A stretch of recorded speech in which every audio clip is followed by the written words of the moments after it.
É isso aí, pessoal. Vamos para nossa aula inaugural do terceiro módulo do Bacharel em Teologia. Por que nós temos uma aula inaugural no terceiro módulo e não tivemos no primeiro e no segundo, por exemplo? Porque esse é o mais importante, porque é aqui que começa tudo a fazer sentido. O primeiro módulo, nós vamos ver todas as matérias que a gente passou e o que a gente vai passar no próximo, mas o primeiro módulo, ele é um módulo muito bom de teologia sistemática, muito bom com 14 matérias. Eu gostei demais do primeiro módulo. O segundo módulo é um módulo mais prático, porque trabalha com eclesiologia e pastoral urbana, com 25 aulas dentro desses dois conceitos, esses dois componentes. Mas o terceiro módulo é o que forma a pessoa um bacharel. É onde nós vamos ter linguística, nós vamos ter história, vamos ter arqueologia, então filosofia. Então é muito, muito legal. E aí eu preparei para vocês um. Deixa eu mudar aqui. Preparei para vocês umas telas, né? E nessas telas aqui a gente vai entender um pouquinho o que a gente passou e qual é o programa para o próximo módulo, para o terceiro módulo, o quanto nós podemos usar o que nós aprendemos no primeiro e no segundo módulo. Antes de eu perguntar para quem está na sala, todos vocês fizeram o primeiro módulo? Fizeram? A Fernanda acho que não fez, né? A Fernanda vai fazer, não é? O segundo módulo, todos vocês fizeram? Fizeram o segundo módulo também? Então tá. E aí, então nós vamos pro terceiro. Isso aqui está sendo gravado, provavelmente alguém vai assistir isso gravado e talvez você diga, nossa, eu só fiz o primeiro módulo, não fiz o segundo. É bom, porque você vai ver agora, né, no decorrer dessa aula inaugural, quais são as matérias e as aulas, os componentes do segundo módulo. Talvez você diga, não, eu não fiz nem o primeiro nem o segundo. Legal, porque você vai saber tudo que tem no primeiro e no segundo e vai ficar também sabendo o que vai começar a ter no terceiro. Quem fez as aulas do primeiro e do segundo módulo, lembram que as telas não eram animadas, né? É tudo estático. Vocês perceberam que agora nós temos, ó eu vindo lá, ó. Ah, é pra cá. Agora é tudo animadinho, tá? Por quê? Porque como o terceiro módulo tem linguística, a gente vai ter que escrever bastante coisa. Então a gente usa uma tecnologia diferente para poder escrever, e eu vou escrever, vou ensinar vocês a escrever hoje em hebraico nessa aula aqui. É um brinde, assim, da aula. Vou ensinar vocês a escrever umas coisinhas. Aqui, obviamente, tem quem é o professor de vocês, que vocês conhecem. E aqui é o princípio do que me fez, o que me encorajou a montar esse curso de teologia. Nós temos um curso bem básico de teologia, que era 12 matérias só em texto, que era o curso que eu passava obrigatoriamente para todos os obreiros da minha igreja local, tá? E aí, então, eu coloquei, eu sintetizei nessa frase aqui, acredito muito no poder do conhecimento. O povo perece por falta dele. Então a gente tem o conhecimento como uma base bíblica, histórica, eclesiástica, para que o povo de Deus, a igreja, se mantenha firme. Quando aceitei o desafio de formatar esse conteúdo programático do curso de graduação em teologia, o aceitei como um propósito de vida. Eu quero formar teólogos críticos, ativos, problematizadores de questões, inquietos e curiosos, ávidos em aprender e transformar a igreja atual. Esse é o meu alvo. Eu não quero criar aqueles teólogos passivos, sabe? Eu tive uma conversa com uma pastora esse final de semana passado, retrasado, não me recordo bem, e ela estava na última semana de um curso de teologia que ela se formou de nível de bacharel. Na última semana. E ela estava me perguntando quais indicações eu teria para alguns outros cursos, enfim e tal. E aí, eu eu notei, percebi, sim, a escassez de conhecimento teológico dela. Escassez. Superficialidade total. Mas ela está se formando bacharel em teologia, no outro curso. E não é isso que eu quero. Eu quero que os meus alunos, eles sejam críticos. Mas não o crítico destrutivo, não é? O crítico problematizador das questões da igreja. Vamos citar um exemplo agora moderno, que está acontecendo agora no mundo? A guerra em Israel. Não é? Vocês estão vendo que tem países que estão invadindo hotéis para atacar judeus? Vocês estão vendo isso na internet, na televisão? Invadiram um aeroporto para pegar judeus num avião e tal. Agora, nesse exato momento, está acontecendo uma perseguição de grupos radicais islâmicos contra judeus, tá? Só que você que é cristão, você está livre disso? Você não corre nenhum risco? Ah, eu não sou judeu, eu sou cristão, não corro nenhum risco. Talvez nesse momento não. Mas quando você estudar a história das religiões mundiais, que está nesse terceiro módulo, você vai perceber que os grupos terroristas, os grupos radicais extremistas islâmicos, eles têm como premissa da sua existência a dominação mundial. Ou seja, instaurar o Islã em todo o mundo. E para isso eles precisam eliminar os infiéis, que é a Sharia. Ou você se converte ao islamismo, ou você vira escravo deles, ou você morre. Então, é a única forma de coexistência com eles. Então, quer dizer, o teólogo, ele vai encontrar daqui a alguns anos, talvez algumas poucas décadas, um mundo extremamente instável no campo da religião.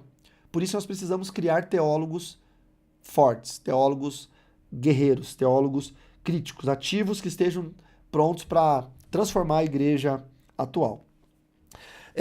Então vamos ver um pouquinho o que nós aprendemos até agora, tá? De forma bem sucinta.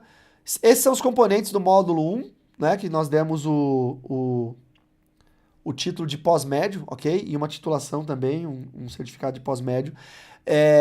Lembram das matérias? Gostaram? Qual das matérias vocês mais gostaram? Quem pode falar? Ó, soteriologia, que é o estudo, a ciência sobre a salvação. Cristologia, nós aprendermos sobre Cristo. Essa tinta vermelha não tá legal, né? Vou mudar de cor. Tá amarela. Soteriologia, apareceu melhor. Cristologia, doutrina de Deus 1, não é? Que alguns chamam essa matéria aqui de teologia. Antigamente nós tínhamos uma matéria chamada teologia e depois nós tínhamos uma matéria chamada teologia sistemática e ela se transformou em doutrina de Deus, tá? Mas é a mesma matéria de teologia.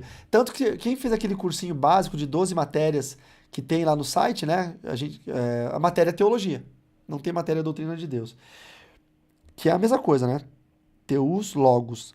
Depois a doutrina de Deus 2, que fala especificamente sobre a Trindade. Essa matéria é muito boa porque a gente explica que é difícil colocar na cabeça de um judeu a Trindade, porque para o judeu Trindade é politeísmo, né? E o judeu é monoteísta como nós, mas eles acreditam que se você pensar em Deus como três, você se torna politeísta, então é difícil. Também aqui a gente mostra nessa matéria que o conceito da Trindade, Pai, Filho e Espírito Santo, no Velho Testamento a gente não tem ele verbal. A gente entende de várias formas, né?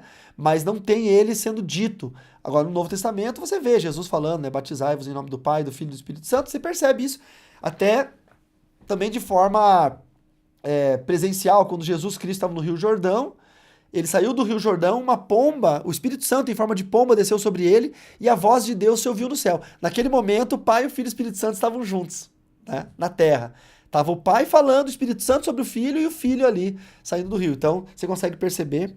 A hamartiologia, que é o estudo dos caminhos tortuosos, é a matéria que nós aprendemos sobre pecado.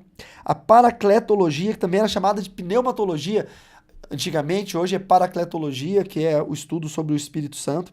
Angelologia, o estudo sobre os anjos. E aqui a gente fala um pouquinho também sobre demônios, tá? Não tanto quanto nós falamos lá nas escolas de batalha espiritual, como a Escola Avançada de Libertadores, a EAL, que tem matéria específica sobre angelologia e demonologia. Aqui é a angelologia da teologia, ou seja, tradicional. A gente entende da forma com que um teólogo deve olhar para o ministério dos anjos e também pela forma do que os demônios caíram. Não sei se vocês lembram que tem muitos de vocês que são alunos meus da Escola Avançada de Libertadores e da Teologia. E nessa matéria aqui, que eu falei para vocês que pela teologia tradicional, o diabo tem dois nomes. Ele é chamado de Lúcifer antes da queda e Satanás depois da queda. É o mesmo.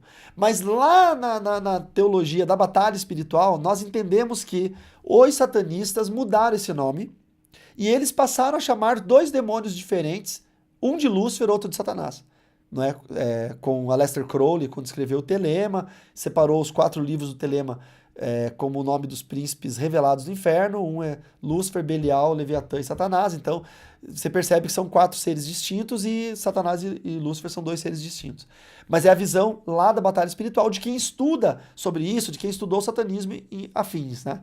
Agora, no papel, na visão do teólogo, o teólogo tradicional vai dizer que o querubim da guarda, antes de cair, ele era chamado de Lúcifer, porque a gente encontra essa nomenclatura na Bíblia, né? no Velho Testamento, quando foi traduzido para o latim, Lux Cifer, o portador de luz. E se tornou Satanás, porque Jesus fala em Marcos que viu Satanás cair do céu como um relâmpago. A 8ª matéria foi o panorama do Antigo Testamento, matéria que eu gosto muito, e nós vamos ver no 3º módulo sobre história. Então vai complementar bastante. Síntese do Novo Testamento. A administração eclesiástica foi uma matéria tão boa que nós resolvemos separá-la e fornecer essa matéria separadamente no site como um curso online, para pastores que não queiram fazer o módulo todo, pudessem comprar apenas essa matéria de administração eclesiástica. Ela é realmente muito boa, ela tem separado no site, porque ajuda a administrar pequenos grupos, igreja, tem ferramentas de administração ali que são muito modernas e ajudam bastante. Missiologia, algo que nós falamos bastante. Bibliologia, aqui é um ponto muito importante, porque o teólogo ele tem que ser alguém que maneja bem a palavra, né? Então, teólogo sem bibliologia fica complicado. Ética cristã, aqui a gente conseguiu determinar com uma certa facilidade a diferença entre moral e ética, sobre como nós devemos lidar com esses temas dentro da igreja. Hoje é um tema sensível, não é? A gente tem que tomar muito cuidado como fala com as pessoas, o que fala. Às vezes eu me pego pregando o evangelho e no meio da pregação eu fico assim, meio aflito se eu tô falando alguma coisa que tá ofendendo alguém. E antigamente eu não pensava isso. Antigamente sentava ele abordoado na igreja e usava ainda aquele versículo: quem tem ouvidos que ouça o que o Espírito tem a dizer à igreja. Era assim que a gente pregava. Hoje em dia, sabe, tem todo um pisar nas nuvens assim para pregar. E nós encerramos o módulo 1 com psicologia pastoral. Aprendemos que não é a psicologia do setting terapêutico, não é a psicologia do psicólogo, é a psicologia do pastor, do teólogo, para entender como funciona a psique humana e poder, com isso, apresentar o plano de salvação, tá? E aí nós passamos, então, para o módulo 2, que nos conferiu o tecnólogo em teologia. Por que tecnólogo? Por que nós escolhemos essa nomenclatura? Porque, vejam, o módulo 2, ele não está dividido em matérias. No módulo 1, vocês vão lembrar, eram 14 matérias, 14 componentes. O módulo 2 são 2 componentes, tá? Ele é formado por eclesiologia e pastoral urbana.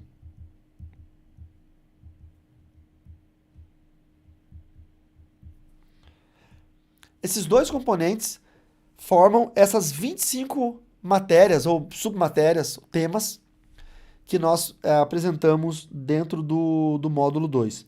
E aí vocês vão lembrar de todas essas aulas que são incríveis, tá? Uma delas é bem interessante, ou uma série delas é a aula 13, 14 e 15. Eu vou grifar aqui para vocês poderem enxergar. Que é a situação da Palestina nos dias de Jesus, e nós separamos ela em contexto político e religioso. Tinham vários grupos, né, seitas judaicas, os fariseus, saduceus, herodianos, e eles criavam ali um ambiente religioso instável, a instabilidade desse ambiente é bem interessante para nós aprendermos como teólogos, porque quando você ler a Bíblia, sabendo a situação da Palestina nos dias de Jesus, você entende por que Judas traiu Jesus, você entende por que Pedro andava com uma espada na cinta, você entende por que Paulo ia atrás dos cristãos logo no início ali do livro de Atos. Você começa a entender uma série de movimentos bíblicos que o simples leitor da Bíblia jamais vai entender. Veja o poder que a teologia traz a você, mesmo que você não queira ser pregador ou pastor. Mas ela traz uma tridimensionalização das escrituras. Você passa a ler a Bíblia de forma tridimensional. Você não vê mais a Bíblia apenas como texto flat, né, aquele texto plano. Você vê a Bíblia como um texto que tem profundidade, dimensões muito maiores do que aquelas apenas a leitura, tá?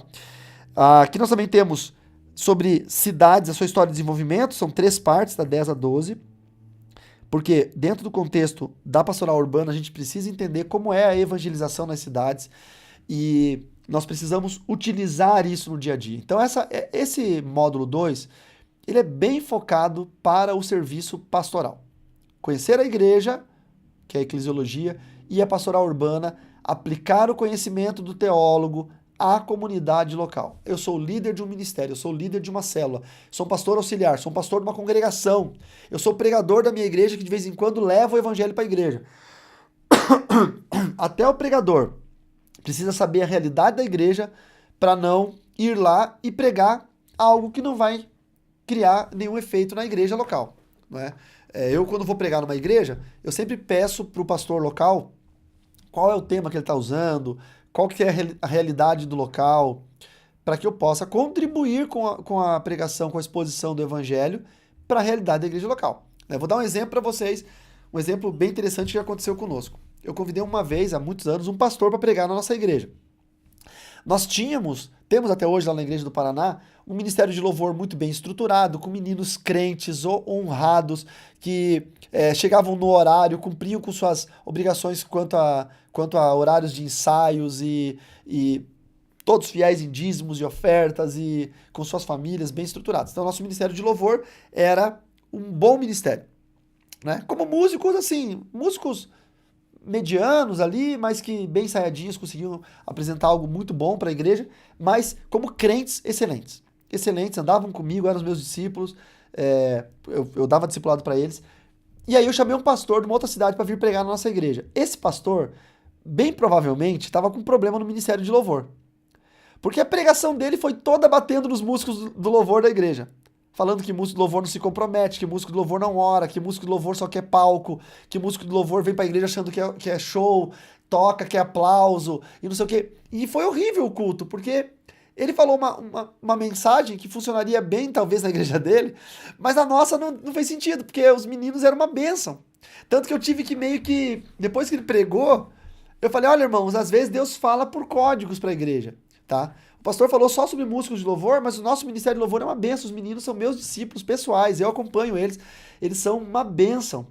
Então eu sei que essa mensagem não serviu para os músicos de louvor de fato da igreja, mas pode ter servido para alguém aqui e tal. Eu tive que fazer né, dar um cambalacho. Por quê? Porque até o próprio pregador precisa conhecer o contexto pastoral da igreja local, tá? Então é muito importante esse módulo, porque ele nos dá ferramentas e habilidades para aplicar o nosso ministério na igreja local. Vocês têm ministérios, vocês são líderes de ministérios, o Márcio está aqui, ele está começando a dar aula pela Escola Avançada de Libertadores do meu ministério. Ele vai ter que usar a teologia desse módulo, que é um módulo mais técnico, para ele também ter esse contexto. Eu achei muito interessante.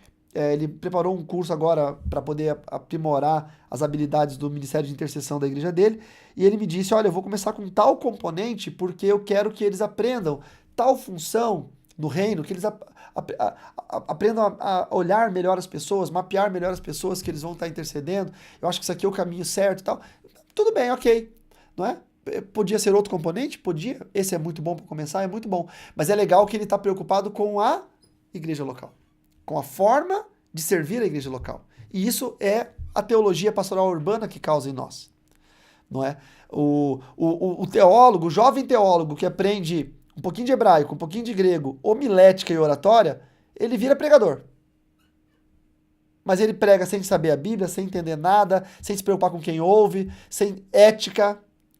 Então, é muito importante que esse conteúdo todo seja bem aprimorado na vida de vocês. Bom, e aí nós vamos para os componentes do nosso módulo 3, que vai fechar o ciclo do bacharelado e vai fazer com que vocês sejam bacharéis em teologia.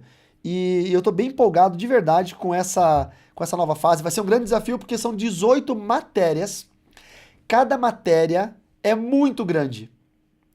Entendeu? Muito grande. E nós propomos fazer em 12 meses, mas eu já vou dizer que não vai dar 12 meses, vai dar mais. Talvez a gente tenha que ajustar no final, tá? Porque eu me conheço, né? Eu me conheço vou falar pra vocês uma coisa.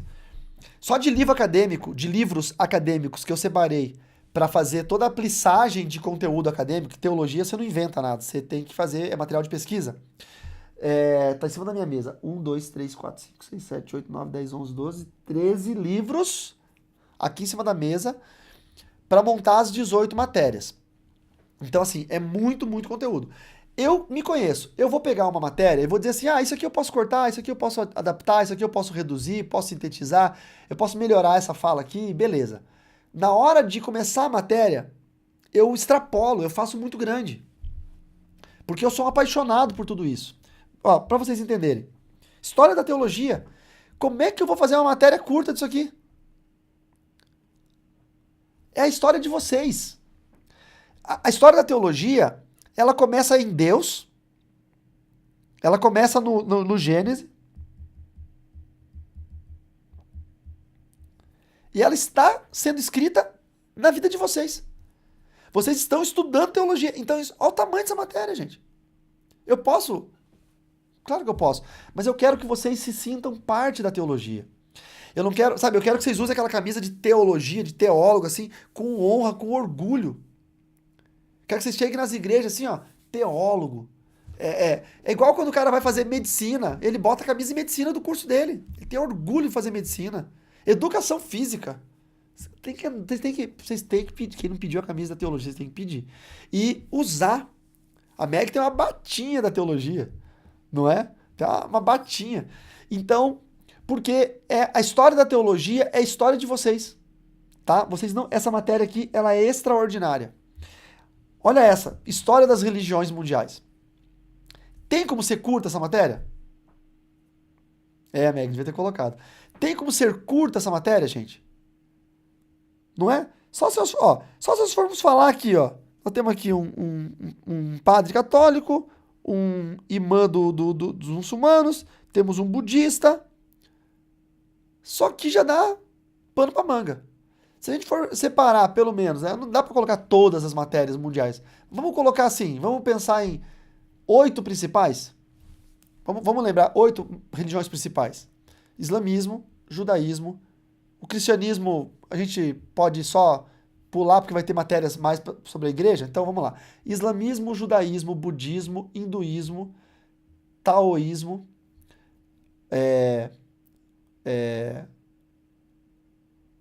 qual outro? A fé Bahá'í, os Hare Krishnas. Tem tantos. Se a gente for pensar, né? É muita coisa. Então a gente vai focar mais nas religiões mais próximas da nossa realidade missionária, né? Que são judeus, muçulmanos, budistas, qualquer outro tipo de religião oriental e algum tipo de sincretismo. O espiritismo, esqueci do espiritismo. Espiritismo, que aí envolve Legião da Boa Vontade, envolve tantas outras pseudo-igrejas cristãs, como aquelas seitas da Vó Rosa, Vale do Amanhecer, que todos eles são uma espécie de sincretismo espírita, né? Eles acreditam em extraterrestres, reencarnação, e é um sincretismo espírita. Então é uma matéria muito, muito densa. E essa matéria aqui? Nós vamos ter uma matéria só sobre o livro de Daniel. Nós vamos ter uma matéria sobre profetas maiores, vamos ter uma matéria sobre profetas menores, mas eu escolhi ter uma matéria só sobre o livro de Daniel, por quê? Porque nós vamos ter uma matéria sobre Apocalipse. Eu preciso que vocês sejam impecáveis em livro de Daniel para entender toda a visão profética do Apocalipse. Para que vocês não tenham uma visão perdida dos fins dos tempos, da parousia de Cristo. Então, nós vamos ter uma matéria só sobre o livro de Daniel, entender as 70 semanas, entender todas as profecias que Deus deu a ele e estudá-las uma a uma, com entendimento, uma a uma, decifrando as visões proféticas, decifrando escatologicamente tudo aquilo que está escrito no livro de Daniel. É muito importante. Outra matéria, aí sim, a escatologia do livro de Apocalipse. Né? Separar o livro do Apocalipse em períodos, entender na visão da teologia dispensacionalista como que funciona, aquilo que me perguntam sempre nas lives, né? Nós somos milenistas, amilenistas, tribulacionistas, pré-tribulacionistas, mesotribulacionistas, quantas visões de fim de mundo tem? Tá tudo nessa matéria aqui, nós já vamos entrar nela bem munidos de informações da matéria anterior, que é o livro de Daniel, e aqui nós vamos conseguir casar bem as informações, e aí isso aqui falta para muita gente hoje. Eu vou falar para vocês, eu tenho amigos que são pastores de igrejas grandes e são pastores de outros pastores, ou seja, a igreja deles tem filiais que não têm ideia da versão escatológica que ele acredita. Se você perguntar para ele assim, você é pastor de quantas igrejas? 5, 6 igrejas. Quantos membros tem na sua igreja? Tem 1000 numa igreja, 500 na outra, 300 na outra. Qual que é a visão do fim do mundo? Como que Jesus vai voltar? Como é que vai ser tribulação? Ele não tem ideia. Esse meu amigo, esses dias atrás, foi num debate numa rádio no Rio de Janeiro e o tema era fim dos tempos. Ele me ligou, suando frio, perguntando para mim, Ribas, qual que é a tua visão sobre o fim dos tempos? Então, como assim, cara? Faz uma síntese em 5 minutos. Qual que é a tua visão do fim dos tempos? Aí eu fiz uma síntese em 5 minutos, citando alguns textos bíblicos, e ele falou, então essa é a minha visão. Eu tô indo para um debate, se me perguntarem o que eu acredito nisso. Ele teve que confiar 100% em mim, porque ele nunca estudou isso aqui. Vocês acham importante essa matéria? Gostariam muito de estudar Apocalipse? Eu acho top demais. Aí, o que vocês acham dessa aqui? Eu ia tirar essa matéria do bacharel. Mas olha, eu vou falar pra vocês, hein? Foi Deus que não deixou tirar. Porque a história de Israel tá mudando nesse exato momento. Ela tá mudando. Ela não começou apenas no período bíblico, ela foi renovada em 1948, depois que passaram pelo Holocausto, e agora, nesse exato momento, ela está sendo reescrita. Porque os judeus, o povo de Israel está passando, nesse momento, pelas piores atrocidades, perseguições e genocídios da história moderna depois do Holocausto. 1948 foi quando foi feito o Estado de Israel, que foi um brasileiro que assinou, e agora então tá passando por essa história. A história de Israel está constantemente sendo escrita. Então eu vou deixar essa matéria, talvez seja uma matéria mais curta, mas eu vou deixar. E aí então, história da igreja, de Cristo até a Contra-Reforma, tá? Eu tenho mestrado nisso, né? Eu tenho mestrado sobre a história da igreja e arqueologia. E essa matéria é uma das minhas preferidas, tá? Quando vocês me ouvem falar, normalmente vocês me ouvem falar sobre períodos da Idade Média, períodos onde entrou o paganismo. Eu sei bastante sobre paganismo, porque lá, oriundo do mundo espiritual, né? Mas eu sei bastante também por conta de conhecimento histórico. Aqui, de Cristo à Contra-Reforma, a gente passa por 16 séculos completos. A gente passa por toda a Idade Média. A Idade Média durou 10 séculos, do século V ao 15º. A Contra-Reforma foi no século XVI.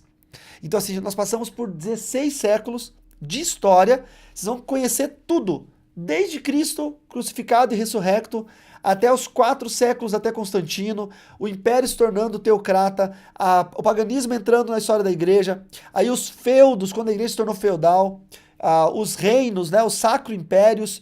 Nós vamos ver as cruzadas em Jerusalém, com os otomanos tomando Jerusalém, a guerra dos muçulmanos com os cristãos. Nós vamos ver tudo isso.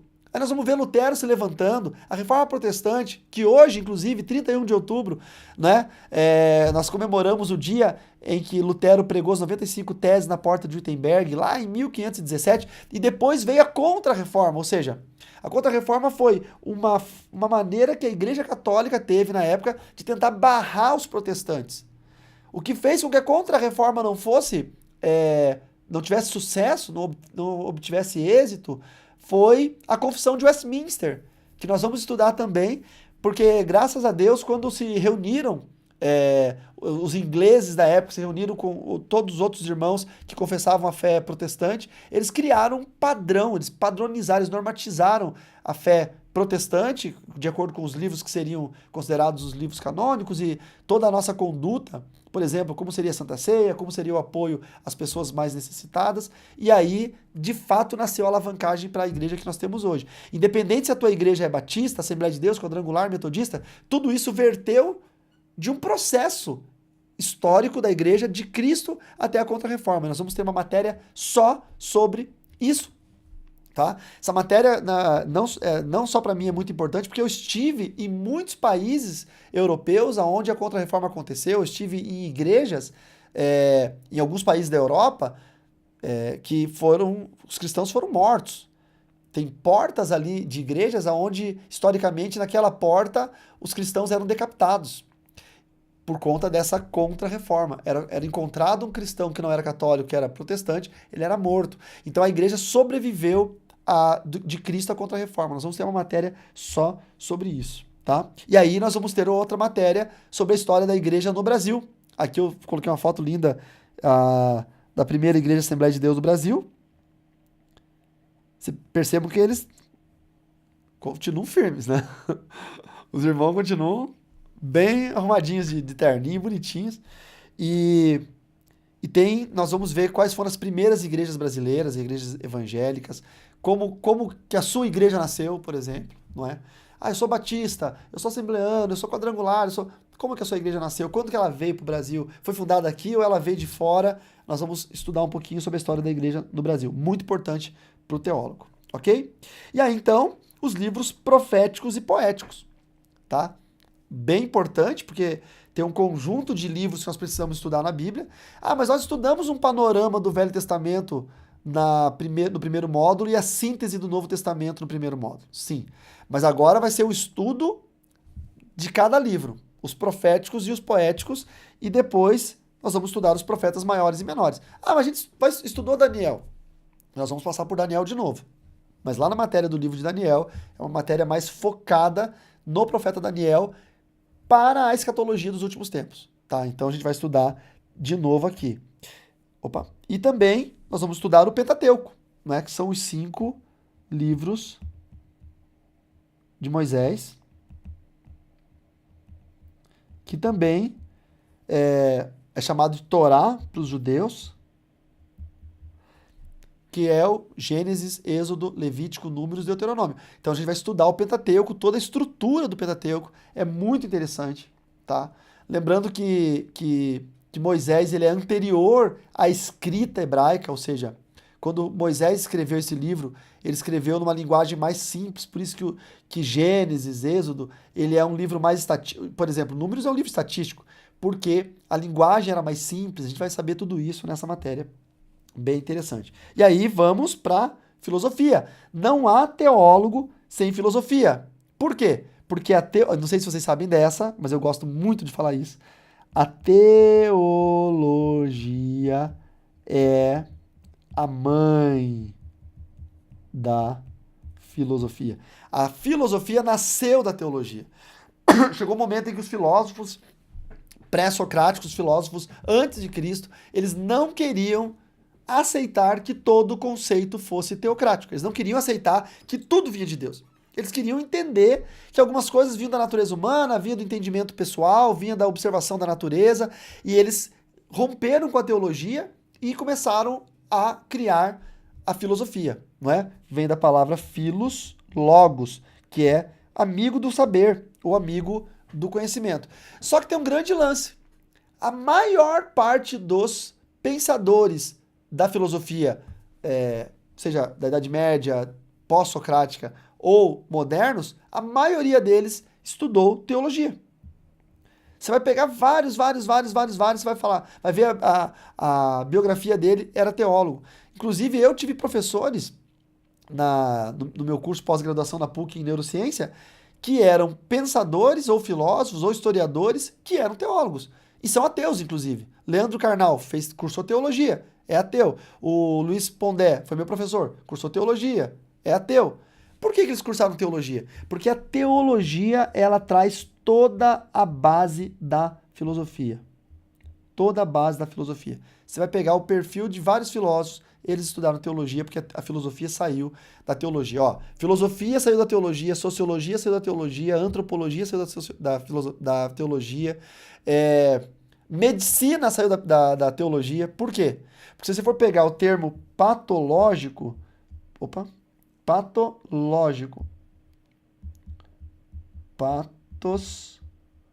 logos, é o estudo ou o conhecimento dos sentimentos. Patos é sentimento. E patólogo ou patólogo ou patologia, que é o estudo que o médico faz sobre a doença, veio do conhecimento filosófico e psicológico. A psicologia não existia ainda. Então ela veio da teologia. Então teologia é mãe da filosofia, filosofia é mãe da psicologia, da medicina. Olha que interessante. Então o teólogo é o avô de tudo, tá?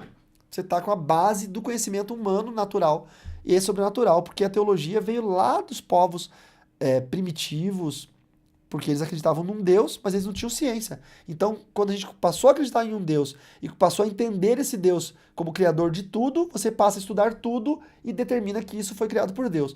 Aí, com o passar do tempo, eles vão separando né, a engenharia, a dinâmica na física, a estética na física, a medicina, e vai sendo dividido em tudo. Então, é muito interessante estudar sobre isso. Aí agora já vem para matérias que são mais usadas por quem vai pregar, vai ensinar, vai lecionar. A oratória, com técnicas de oratória, com técnicas de posição de púlpito ou de palco, como você deve se locomover, movimentos que você não deve fazer, palavras que você não deve dizer.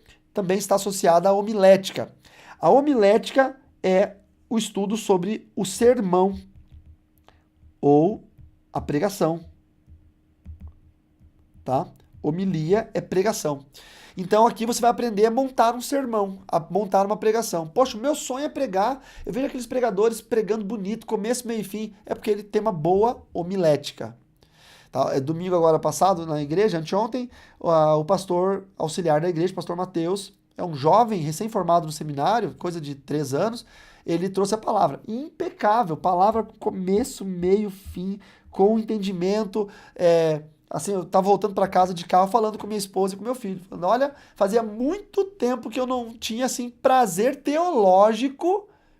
Me entendam, tá? Como teólogo eu tô falando isso. Prazer teológico em ouvir um jovem pregador e eu falar assim, olha, não tem uma coisa para sinalizar na mensagem dele. Impecável, né? Ah, talvez falte unção, de repente para o mais pentecostal, talvez falte emoção para o mais neopentecostal, talvez falte uma linguagem mais para fora das 4 paredes, para o emergente. Pode ser que sim, mas no papel da teologia, uma pregação impecável, perfeita no tempo, na aplicação pessoal no final, perfeita. Por quê? Porque é um bom orador e tem uma boa homilética, ok? E aí, para você ser ser um bom pregador, você precisa saber a hermenêutica. A hermenêutica é a ciência da interpretação.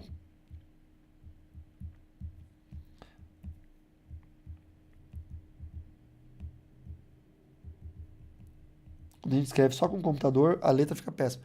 A ciência da interpretação, tá? Então, quando você fala assim, mas eu tô lendo aqui na Bíblia uma fala aqui do fulano de tal, não sei o quê, sei lá, entendeu?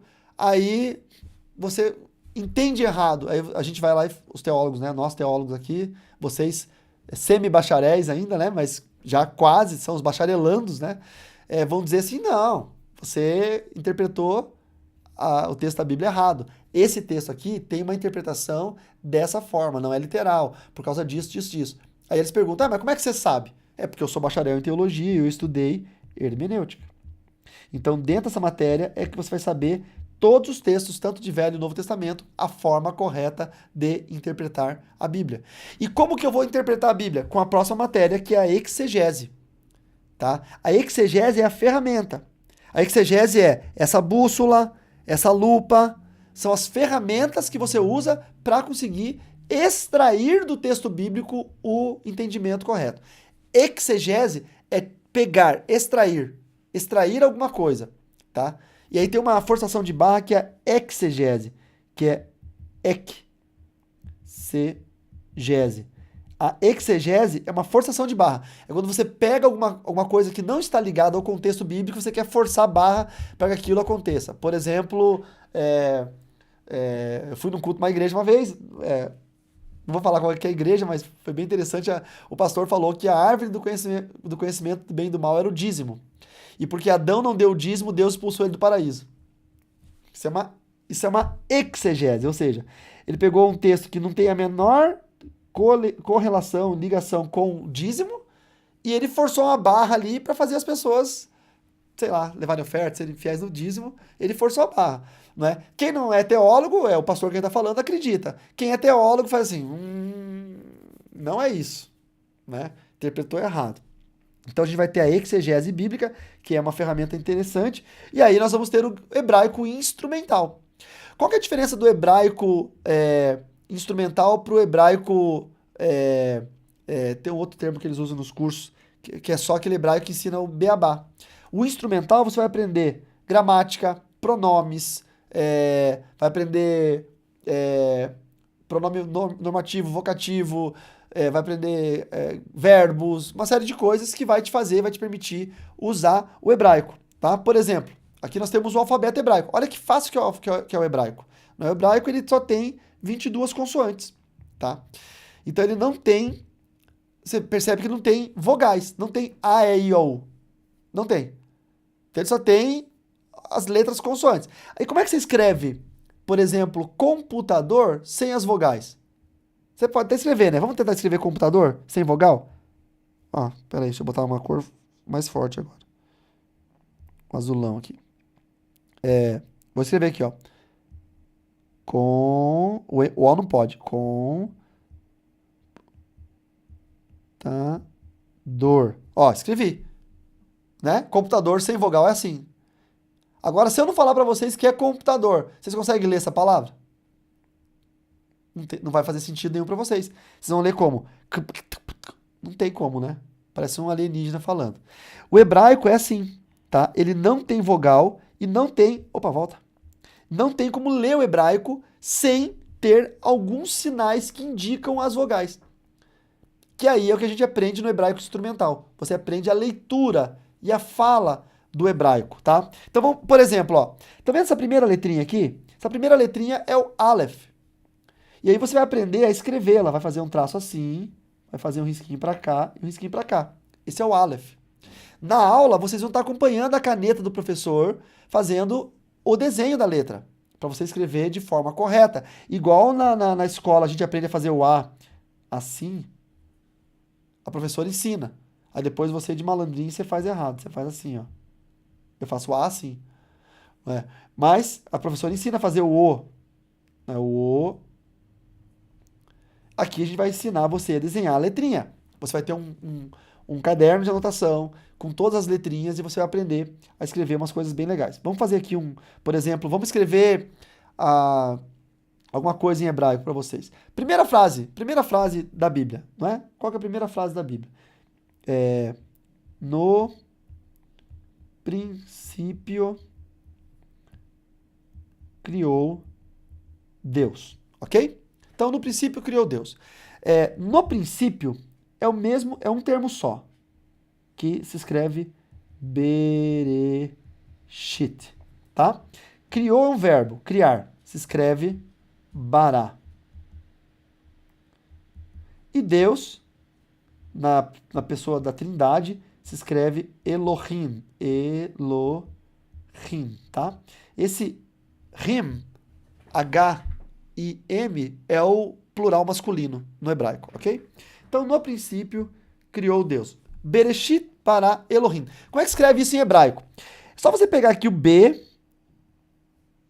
fazer uma vogalzinha, pegar o re, bereshit e montar a palavra. Eu vou escrever para vocês aqui, tá?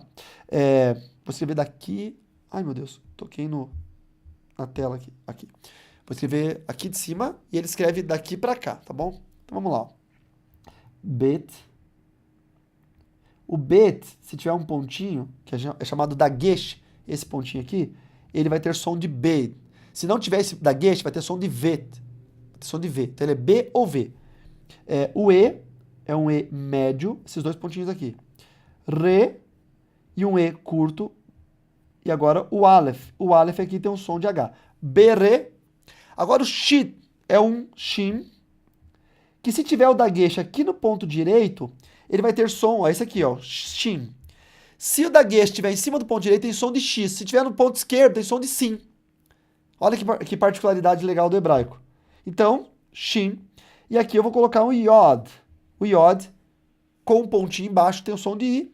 E aqui, vamos fechar, tá? Com o Mem, que é o som de M. Então, o Tav, que é o som de T. Agora escrever bará. Vamos lá. Beit de novo. Tem que ter o pontinho para ser som de B.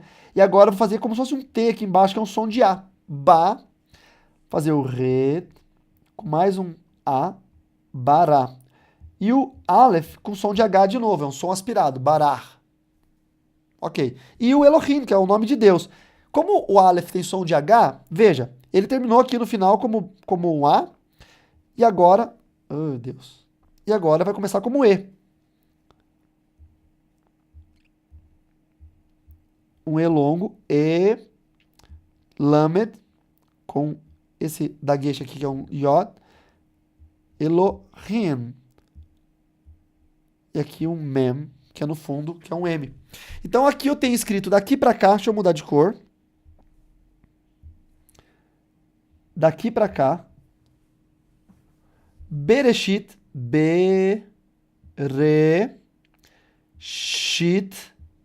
tá? Isso aqui é uma aspiração. Beabará, aqui é uma aspiração. Elohim. Isso aqui é um M longo. Aqui você escreveu Bereshit bara Elohim. No princípio, criou Deus. Em 3 minutos, vocês vão aprender a escrever pelo menos a primeira frase do livro de Gênesis. Já pensou que legal vocês escreverem o Salmo 23 inteiro na aula? Todo ele em hebraico? Aprendendo verbo, substantivo, aprendendo... E olha que legal, se vocês começarem a fazer aqui a caça às palavras, vejam, o B, que está aqui, tá? Os pontinhos ali, que são os códigos diacríticos, a gente vai aprender na aula. B, Re. Vamos achar o som de R, tá? Re. Ó, esse Re tem um R mais profundo. Mas esse R do Bereshit é o Resh. Esse aqui, ó. E o Aleph é como se fosse o som de H. Então, Bere, o Shi. Eu já falei para vocês, é o Sim, com um pontinho vira X. Shin, o Yod. Tá aqui o Yod. Com o pontinho embaixo vira I. E o T é o Tav. Esse aqui, ó. Tem som de T. Então, Bereshit. Um T mudo. Tav. Então, você vai encontrando as letrinhas e você consegue aprender o alfabeto hebraico. Depois eu vou passar para vocês no curso um dicionário de português e hebraico, porque você tem que saber as palavras no outro idioma, não é? Eu sabendo que no princípio significa Bereshit, e eu sabendo que essas letras que eu formei, essa palavra forma Bereshit, quando eu olhar para um livro em hebraico, eu encontrar o Bet, eu encontrar o Resh, eu encontrar o Aleph, eu encontrar o Shin, eu encontrar o Yod e eu encontrar o Tav, eu sei que essa sequência de consoantes forma a palavra Bereshit. Pronto, eu já aprendi a ler a palavra Bereshit em hebraico. E vai ser muito legal porque vocês vão ver várias coisas. A gente vai pegar placas de Israel e eu vou botar na aula a foto de uma placa de Israel e vou falar para vocês. O que está escrito nessa placa? E aí vocês vão ler, por exemplo, sei lá, mercado. Aí vai estar escrito lá, em hebraico. Vocês não vão saber o que significa essa palavra. Ah, você conseguiu ler, né? Por exemplo, aqui, vocês vão ler Bará. Bará. Você não sabe que Bará é criou em hebraico. Mas você vai poder colocar no dicionário Bará e vai aparecer criou. Você conseguiu ler Bará em hebraico. Você conseguiu somar consoantes e os códigos diacríticos. E aí você vai ter que aprender as palavras que são correlativas no outro idioma. Então vai ser bem legal o nosso curso de hebraico, nossa matéria de hebraico dentro do bacharel em teologia. Essa é uma matéria que eu quero que seja grande. Para vocês aprenderem bem, tá? E vai ter o grego instrumental também, tá? E no grego instrumental, vocês vão ter muita facilidade. Embora eu goste mais de hebraico, mas essa é a matéria que eu sempre gabaritei na faculdade, gabaritei no meu mestrado, porque é muito parecido com o português. Só para vocês terem uma ideia, vocês sabem falar grego, e vocês nem sabem, tá? Vou colocar uma palavra aí que vocês falam em grego. Essa aqui, ó. Vamos ver se vocês conhecem essa palavra aqui, ó. É grego, tá?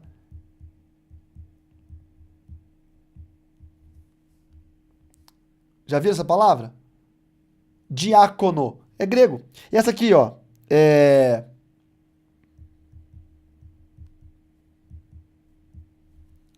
grego. Apóstolo é grego. Diácono é grego. Então são palavras gregas que foram trazidas para a língua portuguesa, porque a nossa língua portuguesa, ela é de origem latina. Então ela tem muito do grego e do latim. Então nós temos muitas palavras, vai ser muito fácil aprender grego, porque você vai ver que tem frases inteiras que você vai conhecer pelo menos 2, 3 palavras ali que você já conhece e que elas são muito parecidas no grego, tá? O grego vai ser muito fácil para vocês. E aí, por fim, nós vamos aprender arqueologia. Vai ser a nossa última matéria do bacharel. Vocês vão aprender códigos estratigráficos, estratigrafia. Estagrafia. Vão estudar sobre várias passagens bíblicas, como, por exemplo, o dilúvio, onde tem provas estratigráficas arqueológicas sobre o dilúvio. Vão entender sobre carbono 14. Ah, mas isso aí, pela datação do carbono 14, esse osso de dinossauro tem tantos milhões de anos. Será se tem tantos milhões de anos mesmo? O carbono 14 é o quê? É um isótopo radioativo que se dissipa no ar, dura tanto tempo. Nós vamos descobrir tudo isso dentro da matéria de arqueologia, ok? Então, queridos, realmente é um módulo, assim, avassalador. Gostaram das matérias? Acharam legal? Acharam interessante? Ficaram assim, tipo, poxa, esse módulo 3 é bem mais legal do que o 1 e o 2. Quem acha? Não é? O 1 é legal porque é teologia sistemática, o 2 é chato porque pastoral urbana é aplicação na igreja, às vezes não é tão legal, mas o 3 é pra arrebentar, tá? O 3 são matérias, uma melhor do que a outra, e a gente quer começar o quanto antes para que vocês possam já começar a estudar e começar a desenvolver ministério, ok? Bom, o que nós temos? Nós temos sempre, né? Queremos sempre facilitar o acesso a vocês e a quem está assistindo isso gravado para poder estudar teologia conosco. Então vamos lá. Venha estudar conosco e tornar-se um teólogo capacitado, tá? Quais são as vantagens do nosso curso de teologia? Que vocês aqui já sabem, talvez alguém que está assistindo gravado não saiba. Todas as inscrições são vitalícias, não tem prazo para completar o curso, não tem prazo, a matéria não vence, não tem prazo. Inclusive eu tive esse tempo, eu estava fazendo uma pós-graduação na Universidade do Texas, que é o sistema deles de pós-graduação online, neurobiologia dos transtornos psiquiátricos, a área de ciência que eu estou estudando. E aí eu comi mosca, assim, passei, sei lá, um mês sem estudar, fiz alguma outra coisa, viajei, e quando eu fui entrar na plataforma da universidade, eu tinha perdido meu curso, não tinha mais. Eles tinham um prazo que se expirava, muito sensível, assim, o prazo se expirava, e você perdia o curso, tive que entrar em contato com eles, pedir mais tempo e tal. Eles foram muito gentis, me deram tempo para concluir, mas o nosso curso não tem esse problema. Você pode comprar o curso e você pode estudar quando quiser, tá? Os 2 primeiros módulos que já estão gravados demoraram quantos anos? Quem sabe? 2, 3 anos, Meg? Acho que uns 3 anos, né? 3 anos, tá? 3 anos. Esse aqui, a estimativa é 1 ano, mas eu vou jogar né, entre férias e 1 ano e pouco. Eu vou jogar 1 ano e pouco, eu vou colocar. Para fechar 4 anos e meio. Mas esses primeiros 2 módulos que já estão gravados, a pessoa que vai acessar não precisa demorar 3 anos para fazer, porque tá tudo gravado. Tem aluno meu que começa a derrubar. Eu vejo às vezes vocês aqui que estão assistindo essa aula ao vivo, às vezes eu vejo lá, Jaqueline completou matéria tal, Jaqueline completou matéria tal. Deixa 3, 4 aulas para trás, de repente vai lá e debulha 4 aulas. A Amanda também faz isso de vez em quando. Eu vejo lá, porque aparece no meu e-mail, e o meu e-mail que cai no celular é o dos alunos. Amanda completou tal matéria, Amanda completou tal matéria, tal. Vai caindo lá, 5, 6 matérias, que ela espera as matérias entrarem no sistema e ela vai lá e vai debulhando as matérias. Outro ponto, provas são todas elas automáticas de múltipla escolha. Se você não consegue a nota mínima para provar para a próxima matéria, você reseta a prova e faz de novo. Aparecem outras questões, embaralha as respostas, mas você consegue fazer quantas vezes você puder para atingir a melhor nota. Tirei 8, aprovei para a próxima matéria. Posso resetar e tentar de novo para tirar 10? Pode, deve. Reseta quantas vezes quiser. Quando você completar o módulo 1, as 14 matérias, você já vai ter lá na plataforma do site o seu certificado do módulo 1, que é um certificado pós-médio em teologia, pronto para você baixar com o teu nome, com a data que você concluiu.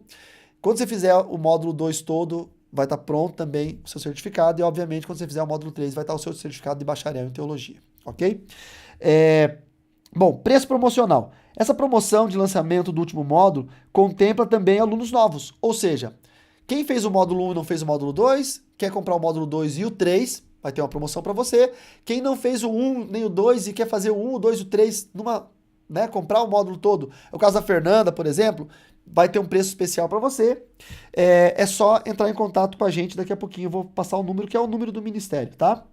Não, eu não quero estudar, mas eu sei que o meu pastor precisa de teologia. Então, olha, faça isso. Faça uma doação. Pague o curso para alguém.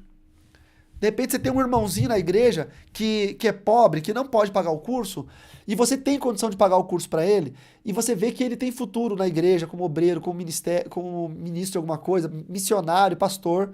Então faça isso. Pague o curso para alguém, abençoe a vida de alguém para estudar teologia com qualidade. E nós temos a tutoria online 24 horas praticamente, né? Porque eu estou no grupo dos alunos, então os alunos podem sempre colocar perguntas lá. Apesar que na plataforma tem um campo de dúvidas, mas eu acho muito mais prático as dúvidas serem tiradas na tutoria lá do Telegram, porque nós estamos todos ali comentando, falando, então o aluno não perde nenhum. Tem dúvida, ele pode chamar lá na tutoria online, tá bom? Então qual que é o grande lance? Chame já! Tá? E receba o seu desconto exclusivo no nosso WhatsApp, 49 99128 6902. Quem está assistindo isso gravado aí no futuro, de repente está assistindo no ano que vem já. Nós estamos gravando no dia da Reforma Protestante, 31 de outubro de 2023. Mas de repente você está assistindo isso lá em 2024 e, poxa, eu quero fazer esse curso. Chama nesse mesmo número e pergunte aí como é que está a promoção para teologia, como é que eu faço para estudar, como é que está acontecendo isso. E com certeza o pessoal vai atendê-los com muita alegria. É isso. Meg, alguma informação? Quer nos abençoar com mais alguma information? Vem pra teologia. É isso aí. Não tem como fugir, né? Deixa eu voltar para minha salinha aqui, ó. Aí, ó. Tô aqui no meu estúdio. Então, gente, olha, espero que vocês possam realmente aproveitar demais esse novo módulo da teologia. É o último que vai formar vocês bacharéis em teologia. Bem interessante se alguém for começar do primeiro módulo, vai com tudo, não é difícil, as matérias são muito, muito graduais, assim, você vai aprendendo e vai crescendo no conhecimento. E, não sei, eu tenho aqui, por exemplo, que nem a Amanda, vejo que a Amanda tava sempre nas aulas ao vivo e depois sempre tá adiantando o conteúdo e espero que também seja assim agora no terceiro módulo, Amanda, e que você possa fazer depoimentos falando, olha, gostei dessa matéria aqui. Ah, essa aqui eu não gostei. Gente, tem matéria que eu como professor não gosto, tá? Vou ser bem sincero para vocês. Ninguém é obrigado a gostar de todas as matérias, mas elas compõem o, o, o conteúdo programático do bacharel em teologia, né? Isso que a gente não coloca aquelas matérias que o MEC normalmente exigiria, a gente, né, não coloca. Nós só colocamos matérias realmente que serão muito, muito, muito utilizadas por vocês na carreira teológica, pastoral, missiológica de vocês. Espero que vocês sejam realmente muito abençoados com esse curso e a gente vai proporcionar a vocês o melhor ensino, a melhor entrega possível, tá bom? Alguma dúvida de vocês que estão aqui ao vivo? Tudo bem? Alguma matéria que vocês querem, tipo assim, nossa, do módulo 3 tem uma que eu tô muito ansiosa ou muito ansioso para fazer? Quem poderia falar? Qual matéria seria? Fala, Jaque. A minha, que eu quero fazer é sobre Daniel. O livro de Daniel? Sobre o livro de Daniel. É Eu ia legal. falar a mesma coisa já, que Daniel. É. É bom, hein? Muito legal. Eu E você, Fernanda? achei muito interessante. Ah, Daniel é legal. Nossa. Mas também, pastor. Daniel? Ô, louco, gente. Que isso? É fã-clube Daniel? Claro. Devotas de São Daniel aí, ó. E você, Carol? Tá, não acredito. Ô, Amanda, não vai falar, Daniel, fala outra coisa. Mas Apocalipse também é muito, muito legal. Apocalipse é bom. Muito legal. Amanda? Vontade da gente cada vez se aprofundar mais. Sim. Vai lá, deixa eu ver a opinião da Amanda. Qual matéria? Eu tenho várias, pastor. Fala várias. Tem, deixa eu ver aqui, ó. Tem a oratória, porque como eu já ministro, né, eu creio que a gente tem que estar sempre buscando não só receber o melhor, mas oferecer Isso. o melhor também, né? Tem a parte da interpretação, a parte de como extrair esse conteúdo, né? A exegese, a hermenêutica Também bíblica. como passar, porque não adianta só eu extrair e ter só pra mim, né? Isso aí. Tem que saber como passar isso também. Então, tô bem ansiosa num sentido muito positivo de tudo que vou receber e de tudo que terei para dar também, né? Que legal. Vou receber aqui. E ó, esse pacote de 4 matérias aí, tá? Que é oratória, homilética, hermenêutica e exegese bíblica. Esses 4 aqui vão ser fundamentais para quem ministra, para quem prega, para quem dá estudo na escola dominical. São os 4 assim fundamentais. É excelente. Claro que se você não tem todo o resto do conhecimento, você não tem o que extrair, né? Não tem da onde extrair. Então, eu preciso da hermenêutica, mas eu tenho que saber o livro de Daniel. Eu vou usar a minha hermenêutica no conhecimento do livro de Daniel. Mas é bem legal também, porque quando vocês lerem a Bíblia, tendo já o conhecimento hermenêutico e exegético, nossa, como... Ó, só pra você ter uma ideia, a Amanda que citou que ela ministra, sabe o que a exegese faz bastante pro teólogo? Ela salva ele na hora que alguém chama para dar uma mensagem em cima da hora e ele não tem um sermão preparado. Né? A gente chama de sermão exegético, que é o quê? É o que o R.R. Soares faz. Vocês já assistiram já culto do R.R. Soares? O pastor R.R. Soares? É uma bênção, né? O que ele faz? Ele lê um texto e explica. Isso é exegese. Ele lê lá Mateus. Ele pega lá o capítulo 3 de Mateus. Ele começa a ler. Ele fala, ó, gente, aqui, tal coisa, tal coisa. Porque veja como que Deus faz. Ele lembra de uma ilustração, ele conta. Ele lê o versículo 4, 5, 6. Olha, isso é uma exegese. Então, ele é um grande exegeta, tá? Que é uma qualidade dele na pregação do evangelho. Então, a exegese bem feita te salva, às vezes, de você... Sabe quando alguém te chama na igreja e fala assim, você tem uma mensagem preparada porque o pregador não veio? Às vezes você tem, né? Mas quando você não tem, você fala, não, vamos lá. Você dobra o joelho, ora, o Espírito Santo te dá uma direção de um texto e você vai, porque você tem conhecimento. É muito legal. É isso. O Bruno apareceu só de foto ali. Gente, é isso, tá? Quando a gente terminar de fazer o nosso bacharel em teologia, a gente vai planejar, é um plano muito importante, a gente fazer umas pós-graduações em teologia, tá? Uma delas que eu sempre tenho em mente é a apologética cristã, que é a defesa da fé, tá? Então, você fazer um curso de um ano que seja de defesa da fé é muito importante, não é? Porque a apologética ela te dá ferramentas para você, quando questionado sobre a sua fé, ter respostas assertivas. Ou quando você, num debate com alguém de uma outra fé que está tentando, de alguma maneira, te desestabilizar, você tem conhecimento daquele outro assunto e você consegue defender a sua fé. A gente vê muito isso nos Estados Unidos, né? A gente vê muitos vídeos de americanos debatendo, os americanos são assim, debatendo com muçulmano, debatendo com ativistas de movimentos LGBT ou de qualquer outra coisa, e eles debatem na Bíblia. Eles têm conteúdo para debater a fé e defender a fé deles na Bíblia. O nome disso é apologética. Então, que nós tenhamos a graça de Deus e concluir o bacharel em teologia e mais para frente a gente começar a fazer algumas especializações em áreas que vão ser bem proveitosas para nós como teólogos, tá bom? Olha, que Deus abençoe vocês. Agradeço demais. Diga, Fer. Ó, Fer, eu tenho até um desenho para você aqui, ó. Ó, Fer. O hebraico também. Ah, o hebraico é legal. Tá? É o meu preferido. Eu ainda tenho. Tem muita coisa aqui, é muita matéria. Você tem todas as matérias. Aqui, Fer, ó a caixinha para vocês aqui, ó. Bacharel, livro em teologia completo, ó. Tá?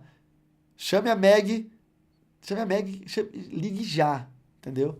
E fale para ela, Meg, quero estudar, tá bom?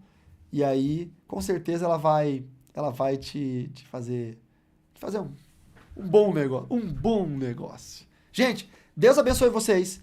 A paz do Senhor Jesus, que nós possamos nos encontrar com saúde nas aulas do nosso terceiro módulo do Bacharel Livre em Teologia. E você que não é meu aluno ainda, está assistindo isso gravado em algum lugar, vem estudar teologia, vai te livrar de heresias, vai te fazer mais crítico em relação a quantas anda a igreja hoje. Tem muita gente que acaba se envolvendo em situações até de igrejas que estão desviadas da verdade, porque não conhecem, eles são cegos, eles confiam até de uma forma honesta, né, e inocente, cegamente em quem ensina. E quando você tem o conhecimento, você consegue também livrar. A Bíblia fala que o povo perece porque falta conhecimento. Então nós precisamos buscá-lo, tá bom? Que Deus abençoe todos vocês, fiquem com Deus e até logo mais no começo desse terceiro módulo da teologia. Tchau, tchau.